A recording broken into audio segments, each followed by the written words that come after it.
welcome to the wonderful world of Hungry Heath. Now, I am not a classically trained chef. What I am is a self-taught home cook. I have studied under several television chefs. I have a PhD from YouTube University and a black belt in Google Food. I love to cook. The only thing I love more than cooking is my wife, the sensational Shelly Eats Steak. Every Friday night, 6:30 Central, we go live for what we like to call the Friday Night Feast. We'll cook up an entree or maybe a snack or two, show you all how we do it. Then we'll sit around and enjoy the fruit of our labors. And while we do so, we'll just chew the fat with all of our friends, the Hungry Horde. We hope you can join us sometime. And tonight, we have an awesome recipe from the dangerous mind of the Shelly Sensational. She's making, what is it? Sweet and sour pork. Yeah, what she said. So kind of like sweet and sour chicken, sweet and sour pork. So what you're going to need is we're going to have 2 pounds. We got pork tenderloin because they didn't have any already cut up. So I'm going to cut this up into nice chunks. Put me to work. That's right. And then I also, to coat this, because I always liked the nice crispy coating, I'm going to need 3 eggs, some pork panko. We're going to probably use about 2 ounces. And then just for seasoning, a little bit of garlic powder, and then our Texas spice, because you know, we got to jazz it up. And for my sweet and sour sauce, what you will need is some Swerve brown sugar, a little bit of ketchup. Now we're using the spicy ketchup from Primal Kitchen, some rice wine vinegar, apple cider vinegar, of course your soy sauce alternative, which we're using Liquid Aminos, a little beef gelatin so we can get it real nice and thick and gooey like I remember sweet and sour, and of course a little bit of crushed red pepper flakes for that heat. So let's get started. I'm going to get him to chopping this up into bite-sized pieces, and then I'm going to get started on the sauce. Rock and roll. So while my sous chef is busy cutting for me, I'm going to get started in what he can add all the chunk pieces to. So I've got 3 large eggs. These are my happy eggs. So basically I just kind of want to make a little nice coating for them. So I'm going to use the eggs for that. So we're coating the pork in pork. No, we're coating it in chicken and then pork. Oh, okay, alright. I missed this step. Yeah, so first we're going to coat the pieces in this egg, kind of like an egg wash, right? I just want them to be nice and sticky. And then I'm just going to kind of whisk this up lightly. Make sure I don't see any more of the whites.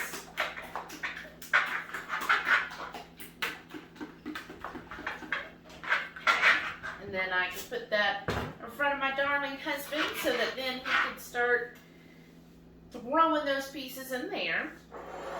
And then now we get started on my sweet and sour sauce. So the sweet part is going to be mainly from this Swerve brown sugar. And I'm going to do about 1/4 of a cup.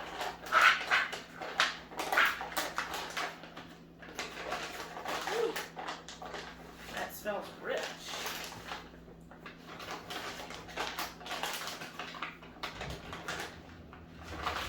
It's almost there.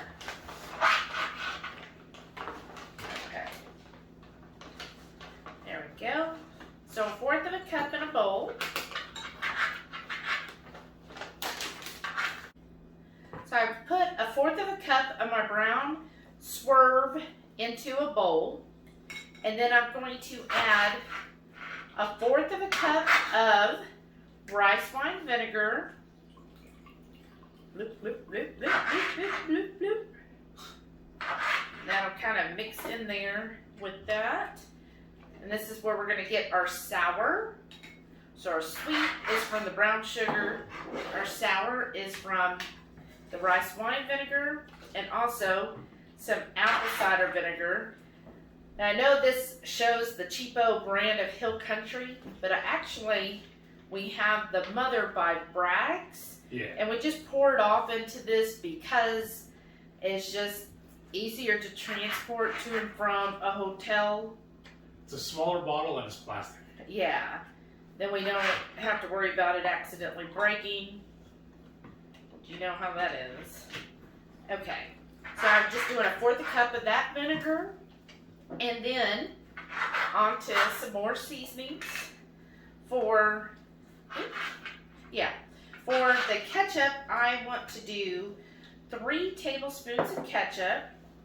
Let me kind of move this measuring spoon over here. Yeah, it's my tray. Well, your tray's almost empty. Oops. There's 1, 2, and 3. Of course, ours can be just a little spicy because we're using the spicy ketchup, but let's be real, y'all. The spicy ketchup is not spicy, right? Yeah. And then I also want 2 tablespoons of the Liquid Aminos.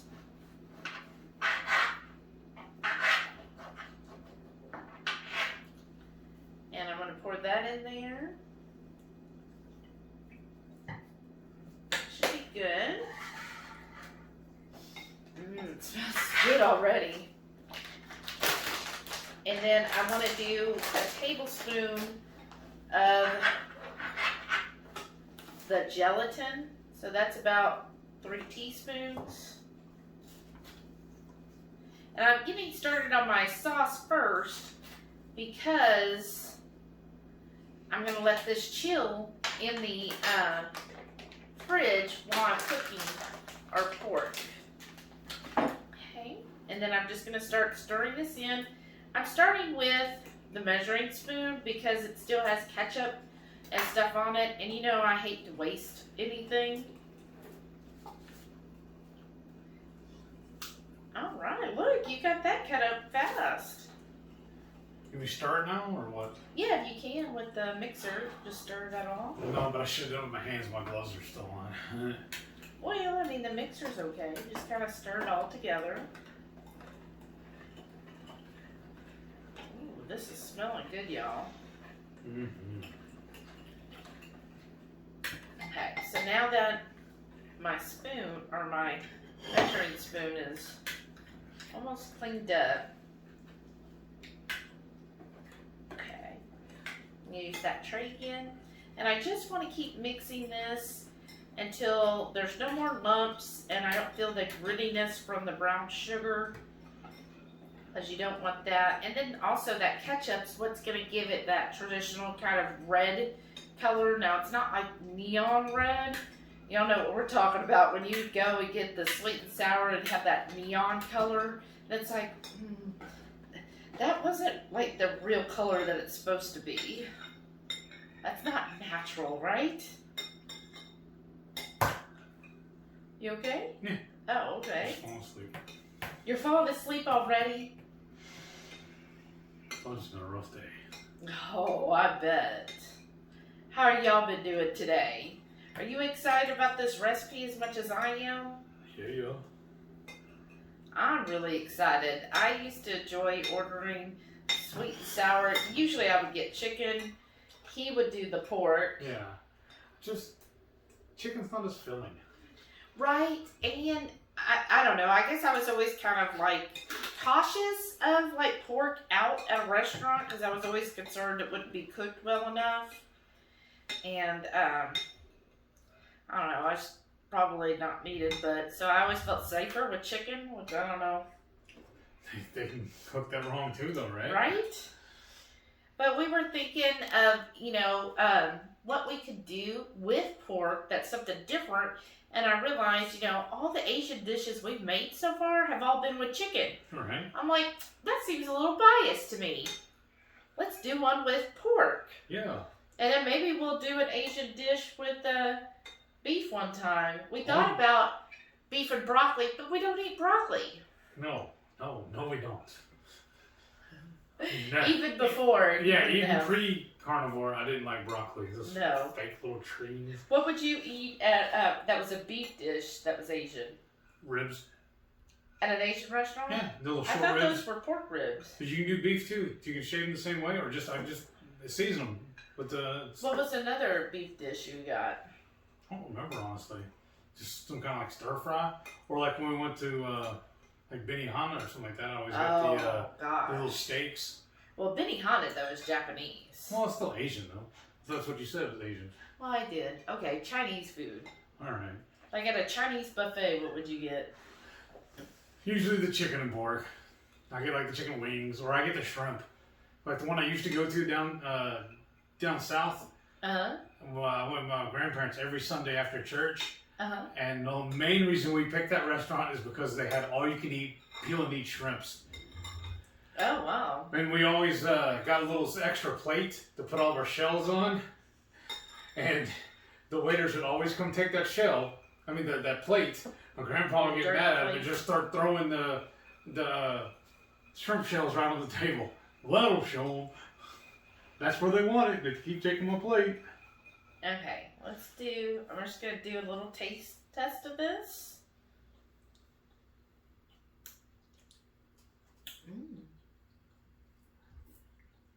What do you think? It's pretty sweet. It's more heat. Well, we got the red pepper flakes. All right.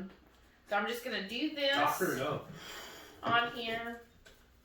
And then I'm going to put it in the fridge while we do the rest. So let's get this cleaned up, and then we'll start on the pork. So Heath already got these stirred up with the eggs. So I'm just going to season with some garlic powder, just to taste. So that's probably about a half a teaspoon to a teaspoon. And then our Texas 5 spice, y'all. It's my favorite new seasoning. So. And we have a video for that coming out soon. I just started dehydrating another batch of peppers for it today. It's so good. So we just like to add that in here. Add a nice little kick to everything. Because it is kind of a sweet dish, at least in my opinion. And then I'm just going to stir that in there to get everything with the seasoning mixed together. And then I'm going to kind of do what I call my lazy way of coating. I'm not going to dredge each and every piece individually. Okay. Looks like that's nice and mixed in with the seasoning. Oh yeah, you could smell it. Do you smell? Got all those peppers that are in the 5 spice. Okay. So I just got about a cup of my pork panko. And I'm just going to start kind of sticking that in there. I'm going to put about half of it. Then I'm just going to start stirring. And then while I'm putting all this together, I already got my pan starting to heat up. Because I'm just going to pan fry these. Oh yeah, that's starting to stick there. Again, this is my lazy way of doing it. So I'm going to put this away and get a spoon. Okay, I got my spoon. So now I'm going to do the other half of this.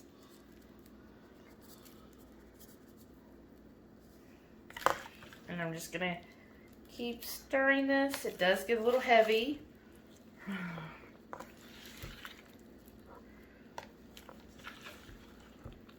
And this spoon, this is one of those that the hotel gave us. Not exactly the best spoon there. This is why we call it glamping. Right? We're not quite roughing it, but we're not quite as civilized as we are at home. I hate plastic utensils. Yeah. I like all of my like metal spoons or wood. The wood ones, yeah. Something a little more rigidity to them. Yeah. Okay. Alright, just making sure that all of the pieces got a nice little coating on there. It looks good to me. And then we're going to go and start get this in the skillet. Okay, I got my skillet on, I would say about a medium low. And I'm just adding my little chunks here of the pork. My pan's almost hot. I mean, it's sizzling there, but it's not over hot. Well, it looks like a big chunk there. There we go. Some of these are a little chunky. Oh, there we go. That's why. Sometimes when you do the lazy method, so I like to call it, some of the pieces do end up kind of sticking together. So just check it. As it cooks, it'll form right. And more likely, we're going to have to do this in 2 batches. So what I'm going to do is get these all in here in a nice single layer. I don't want to overcrowd it. And then I'm going to just watch them and then turn them when I see them starting to turn brown underneath. And then just keep working them until they're done. And I'm going to use my tongs for turning. And we'll just keep working at this. And it shouldn't take too long, probably just 2 or 3 minutes per side. Yeah, that's about half of them.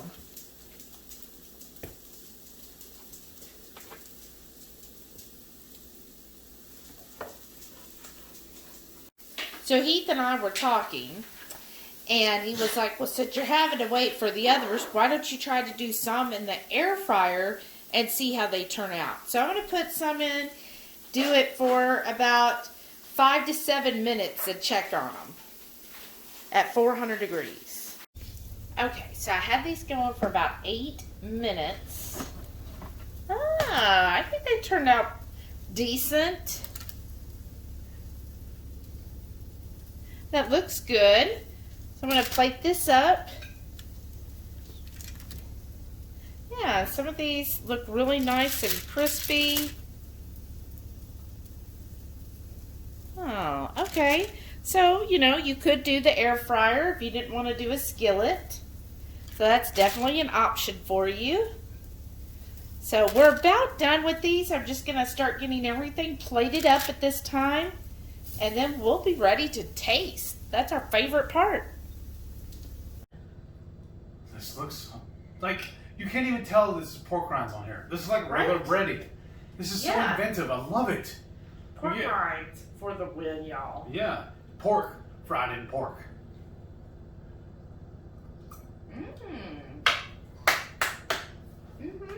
Excellent. Great idea. The flavor on the pork is really good. It's still tender. I mean, it's really tender at this, you know, because it was cut up so small. But it's got the nice crunchy exterior.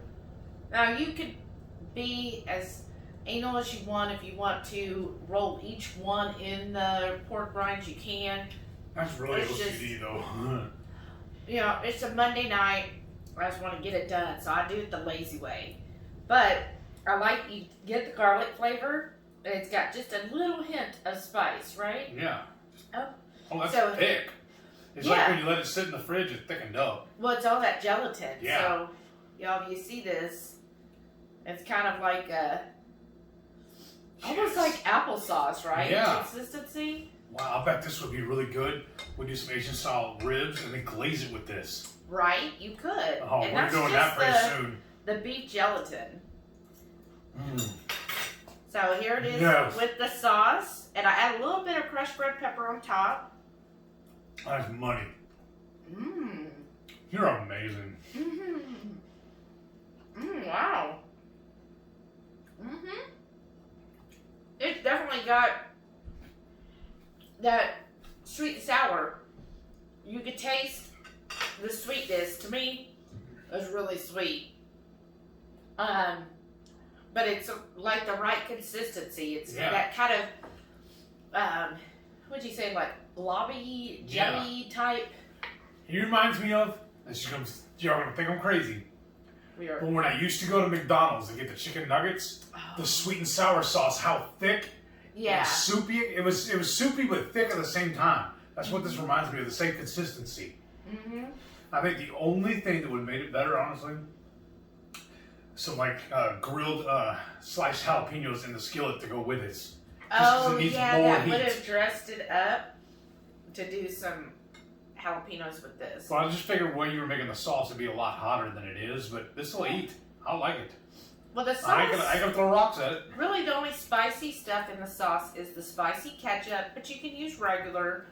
And that's such a joke, though. That spicy ketchup. Yeah, and the red pepper flakes.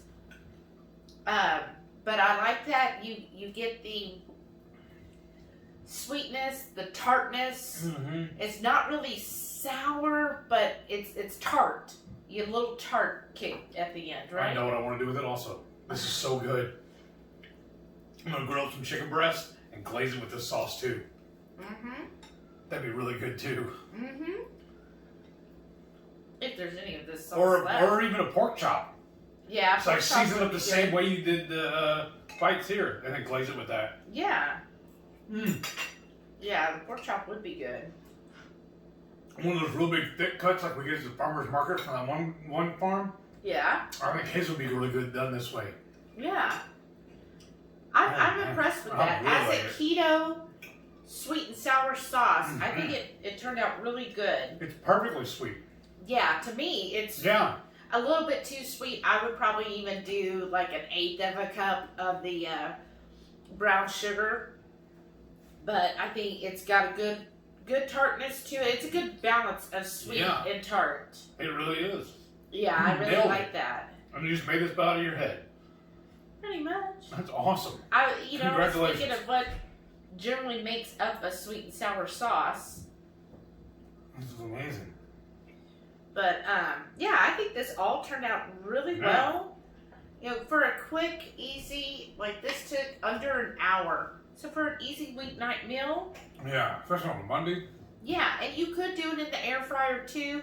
I think I still kind of prefer the skillet fry. It gives it a little different crispness to it. Yeah, it seems to be a little crispier doing it in the skillet. But we like most everything cooked in a cast iron skillet, so. Well, y'all, if you like this, leave me a comment. Let me know what you think. And please, if you do make this or any of Hungry Heath's wonderful recipes, tag him in Instagram. He'll share your photo with everybody else. We all love to see everybody's recreations. And we're going to start trying to tag things that we think looks extra scrumptious, extra meaty. Tag it. #HunkAMeat. All one word. All together. HunkAMeat. Hunk of meat. And then make sure you tag Heath so that he can see your hunk of meat. So even if it isn't our recipe, if you had a fantastic meal that had a great hunk of meat on it, let us know, because we're here to support the meats. It's Meaty May, and every Monday is Meaty Monday in honor of Heath. Mandatory Meaty Monday. And it's in support of Heath's multiple sclerosis, so it really helps us see everybody who is there supporting us and helping us along in his journey. So please make sure you tag that. Just make sure also, though, when you're going on Instagram, it's the Hungry Heath, all one word. Some jabroni already has a Hungry Heath, but he's never posted anything. But Instagram won't let me take that name. I've tried and tried and tried. I don't know what else to do other than just be the Hungry Heath. And don't forget, every Friday night, 6:30 Central, we'll go live for the Friday night feast. We'll cook up something like this, or a snack or two, show y'all how to do it, then sit around and just shoot the breeze with all of our friends, the Hungry Horde. We enjoy We look forward to those every single week. Yeah. We rush, either rush home or rush to the hotel just to do this for y'all. It's like the thrill of the week for us. Now do me a favor though. Make sure you click that subscribe button. Throw the thumbs up. Leave us a comment. Let me know if you'd make this too. We just love hearing from all y'all. I gotta get back to eating. This stuff is so good. It's really good, y'all. She knocked it out of the park again. Thank you, baby. Thank you for watching. We'll see y'all again next time. Bye. That was perfect. What was that? I don't know what that was. Wow, this is good.